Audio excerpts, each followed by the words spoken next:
Surprise! Respirasi adalah suatu proses mulai dari pengambilan oksigen, pengeluaran karbohidrat, hingga penggunaan energi di dalam tubuh.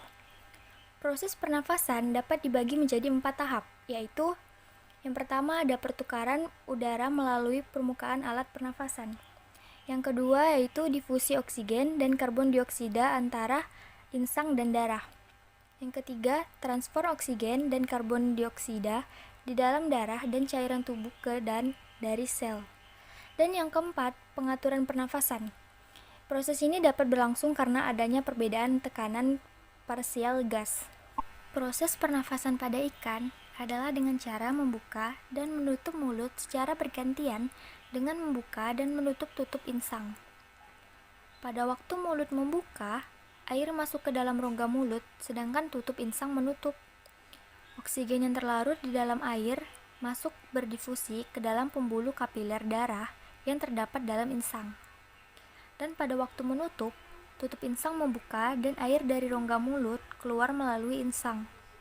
Bersamaan dengan keluarnya air melalui insang, karbon dioksida dikeluarkan. Pertukaran oksigen dan karbon dioksida terjadi pada lembaran insang. Insang pada ikan dibedakan menjadi 2 macam, yaitu insang dengan tutup insang atau operkulum dan insang tanpa operkulum. Insang dengan operkulum dimiliki oleh ikan bertulang sejati, sedangkan insang tanpa operkulum dimiliki oleh ikan bertulang rawan. Ikan bertulang sejati umumnya memiliki 4 pasang insang pada masing-masing sisi faring dan terlindungi oleh operkulum. Masing-masing insang terdiri dari sebuah lengkung insang atau arcus branchialis dan tersusun atas tulang rawan. Ikan bertulang sejati memiliki tutup insang yang disebut dengan operkulum. Organ ini berfungsi sebagai pintu keluar untuk air dari dalam mulut ikan. Di dalam operkulum terdapat lembaran-lembaran insang yang tersusun pada lengkung insang atau gill arch. Setiap lengkung insang memiliki 2 baris filamen insang. Masing-masing filamen insang tampak seperti jemari halus yang tersusun atas piringan-piringan yang disebut dengan lamela. Insang bekerja dengan mekanisme difusi permukaan dari gas-gas respirasi, oksigen dan karbon dioksida antara darah dan air. Oksigen yang terlarut di dalam air akan diaborsi ke dalam kapiler-kapiler insang dan difiksasi oleh hemoglobin untuk selanjutnya didistribusikan ke seluruh tubuh. Selanjutnya, karbon dioksida dikeluarkan dari sel dan jaringan untuk dilepaskan ke air di sekitar insang. Mekanisme respirasi ikan dibagi menjadi 2 fase.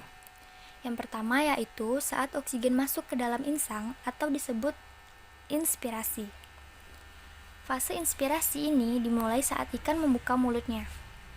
Udara masuk ke dalam rongga mulut ikan, kemudian tutup insang menutup agar udara yang sudah dibuka oleh gerigi di lengkungan insang akan mengalir ke dalam insang. Selanjutnya yang kedua adalah saat karbon dioksida dan gas-gas lain dilepas dari insang ke udara atau yang disebut dengan ekspirasi.